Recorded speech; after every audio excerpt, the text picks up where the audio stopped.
You're listening to Forward Faster, bite-sized insights for entrepreneurs. Welcome, everyone. This is the Forward Faster podcast series, and I'm Jill Kemp from the marketing team at NextCore. We're here with Paul Guglielmo, CEO of Craft Cannery, and Guglielmo's homegrown marinara sauces. It's an honor to be here. It's great to have you here. I'm so excited. Well, you know, your sauces are seen on so many grocery shelves, and I know that getting products like yours into stores is difficult. Can you share a little bit about your journey? Yeah, early on, when we first started making the sauce, it was just door to door, cold call, walking in and like perfecting the 30-second elevator pitch. Oh, and wow. then giving away a lot of product too. You know, here's a jar. But I had a couple tricks up my sleeve early. I had this cute label. The label is my grandfather and myself, and it's me when I was a little kid, back when I was still cute. You know, if I put myself looking like this on the label, we'd never sell a jar. So anyway, it was a cute label. Yep. Also, from day one and still to this day, my cell phone number is on every jar of sauce. You know, that really surprised me when I saw that on the website, too. So I would give them this little about like, yeah, I used to go to my grandfather's every Sunday, and I would give them a free jar of sauce, and then I'd say, that's my number right there on the jar. And I would get maybe 25% yes, which was kind of high. But it was still mostly no's, but it truly was just door to door, store to store. Would you please carry the sauce? I had this tremendous disadvantage and this tremendous advantage. The disadvantage was that, spoiler alert, there were already pasta sauces in existence prior to ours. What a surprise. So there were about 1 million of them, actually. So that was the disadvantage. The advantage was that the consumer does not need to be educated on how to use pasta sauce. They know what to do with pasta sauce. I have plenty of people I've met over the years now who have very unique products who, sure, they can walk into a store and they might not have that thing, but also people don't even know what to do with it. It's like, you know, they see the jar and like they don't even understand what the purpose is. So I had this kind of yin yang of good and bad going for me. But then ultimately it was a 3-part sales strategy. It was like, would you carry the sauce just based on, you know, that it's good and you like the story? And if it was a no, then I would say, what if I come in and do a demo? So on Saturday, I will come in and I will stand here for 2-3 hours and give your customers an opportunity to try the sauce. And if that still didn't work, then I would accept the no, I would leave, and then I would come back about a month later and I would kind of tell them how we had grown in that last month. Oh, well, this store 2 miles down the road this way and that store 2 miles down the road that way all carried the sauce, and they're selling it, you know, by the case. So could you give me another chance? And so it was hard. Is the real answer. It was hard. You know, you worked for years juggling the job, obviously, but you also were working at the radio station at the same time you were trying to get the company off the ground. What was the tipping point where you knew that you needed to focus on the sauce business full time? So there was probably about 2 years. I had done the sauce business for about 4 years as a hobby, then a side hustle, then a part-time job, really, small business. And there was about 4 years where it just wasn't financially sustainable, right? I couldn't have quit my job. Of course. The last couple of years then, so it was a good 6 years before I went full-time. The last couple of years, it was getting to the point where maybe it was close. It was close if it could be financially viable for me to leave my job. I kind of knew I had these 2 pots, if you will, and which one was going to boil first. I was also looking for an opportunity in radio to grow that career, and I had the sauce business that was really on the come up, and one of them was going to boil first. And honestly, I think the sauce boiled first, and maybe the radio kind of fizzled also. I became somewhat disenchanted with that business, and so there was just a point in time, but the truth is there was no special formula other than when can I actually afford to go full-time into this? Kind of switching gears a little bit, thinking about Grow New York. It was such a wonderful opportunity when they recognized you. How can a business accelerator competitions like Grow New York help startups to scale? Well, I mean, if you are lucky enough like us to place and win money, then that answer is the financial answer is somewhat obvious. It was such a great injection into our business. It was a 2% investment in our business for $500,000. Wonderful. Now, $500,000 is a ton of money. I'm not going to pretend it's not. That's an amazing amount of money. But in a manufacturing business, believe it or not, it's a drop in the bucket, right? So it wasn't enough to just kind of like, oh, we'll be fine for years to come. No, it was like, you know, we've got an expansion. We need a line. This will cover 20% of that. We still got a lot of work to do. So that's sort of the easy answer. But the truth is there's a better answer. And getting to go up on that stage and pitch the idea of Craft Cannery to these judges. And they are not, buddies. They're there to tear it apart. They want to find reasons why you shouldn't win because there's 390 businesses that applied for that. So getting the stamp of approval from them, that was huge for the motivation, for the mission of what the business actually is, and that is just unmatched. So the money is the obvious answer, but also just sort of the encouragement from a group of experts, that was huge. That's wonderful. As you were moving along in this process, what other support systems or organizations were helpful to you? What would you recommend to others? So first of all, officially, there's Cornell University. Cornell has something called the Food Venture Center, and then also the Center of Excellence that are just a mostly free. And honestly, when they do charge, it's very minimal cost. I mean, there's tests they'll run for you. Almost everything they'll do for you is under $100. That's wonderful. So we're not talking about thousands of dollars to get Cornell to help you work on starting your business. Now, they're mostly going to help you with the science portion of things, like the food safety aspect of things, but they were a resource. They were somebody who were experts, who's seen this a million times, who would take my call and answer my questions. So that was unreal.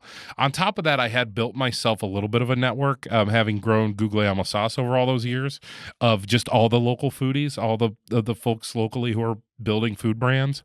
We were all talking to each other in constant communication, and they had become mentors. So one of my mentors actually is in this building where we are right now, the Sibley building. Early on, I had contacted a company called Ledestri about bottling my sauce, and I somehow got on the radar of a guy named Frank Cavallaro from Ithaca Hummus. And he had, to this day, has been a bit of a mentor to me, somebody who I can text when I'm at a crossroads and just say, what do you think? What would you do? Yeah, wonderful. So what's next for your company?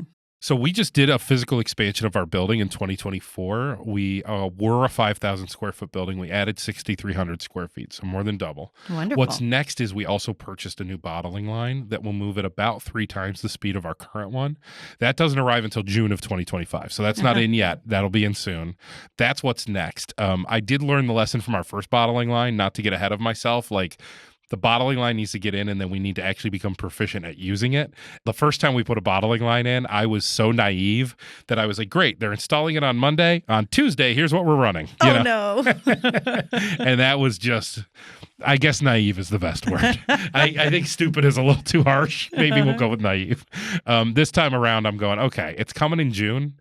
My goal is for us to be very proficient by the end of the year. If we could end 2025 being good at running this line and start January 1st, 2026 at 60 bottles a minute, man, what a win.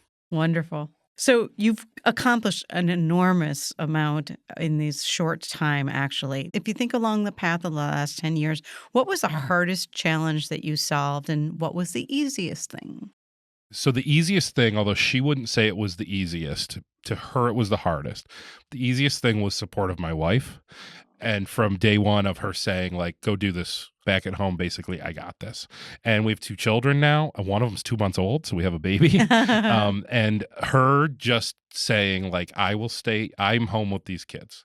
You go and do that, was probably the easiest for me, not for her. For her, obviously, that was not the easiest. But for me, that was the easiest because I have a beautiful home with a beautiful family that is being maintained and upkept every single day by her. And so that's been just a blessing. That just fell in my lap. Lucky. I can't believe, how easy that's been. Only, again, I hate calling that easy because if she hears this, she'll kill me. Again, easy for me, not for her. You're She good. made my life easy, You're is good. what I'm saying. The hardest part, or most challenging, was spending all those years doing Guglielmo sauce. I kind of mentioned it at the beginning, there's a million sauces. I wasn't really solving a problem. And I see this sometimes with entrepreneurs where I think that they want to start a business. So I get the easiest example is say a bakery or something, or actually a pasta sauce is a good example. I'll deprecate myself. You like making pasta sauce. You're good at making pasta sauce. People like your pasta sauce. So you think I'll start a pasta sauce company. Okay. Well, have you done enough market research to see if the world needs another pasta sauce company? What was the hardest part was going through 6 years of basically figuring out, okay, so you started this thing, it's cool, people like it, and it's nothing to be ashamed of, but you really didn't solve a problem. And in order to see real success with starting a business, with entrepreneurship, I think you need to solve a problem. And that's when you really see it go from sort of like, yeah, we're chugging along, we're working hard, to like, oh, the sky's the limit. And that was really it. So the problem we solved with Craft Cannery was that in order to get manufacturing, if you wanted to start your sauce, for example, you could Google that and you could come up with some solutions. But industrial co-packers have giant minimums.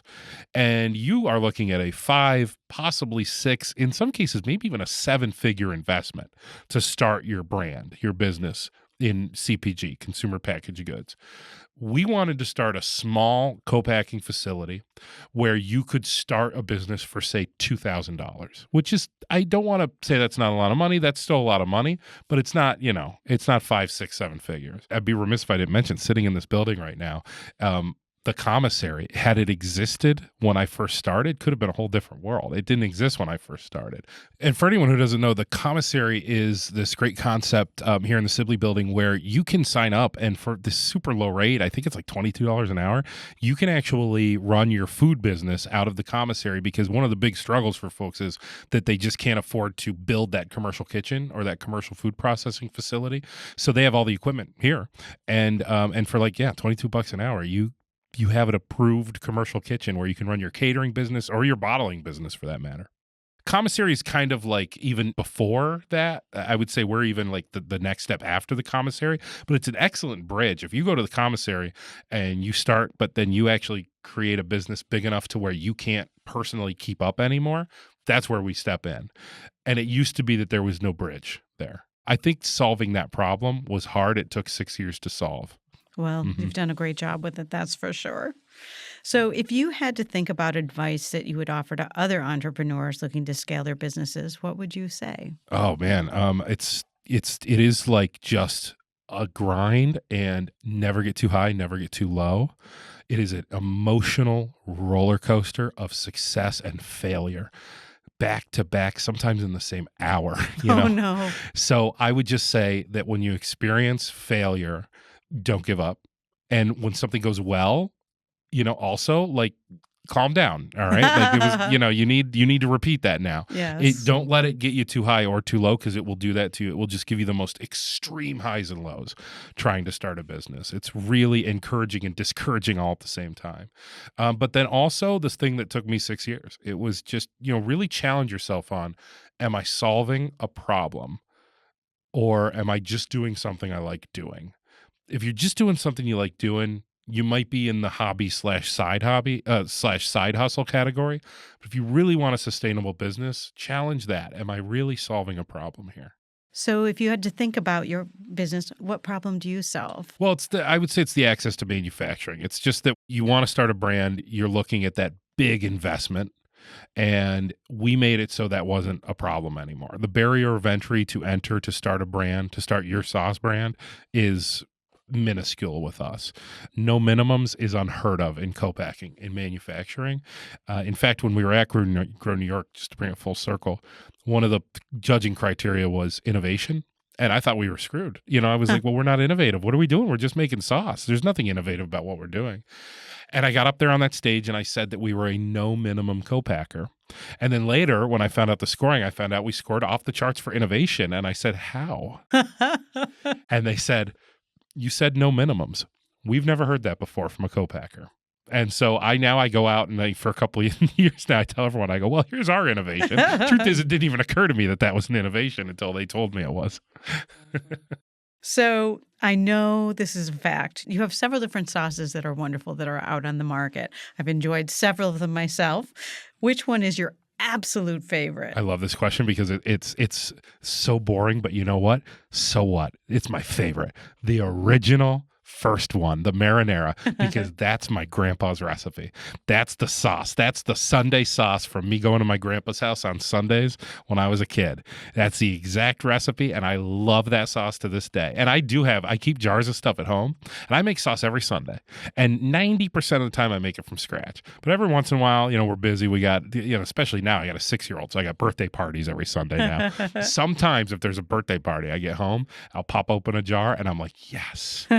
Grandpa's house. That's wonderful.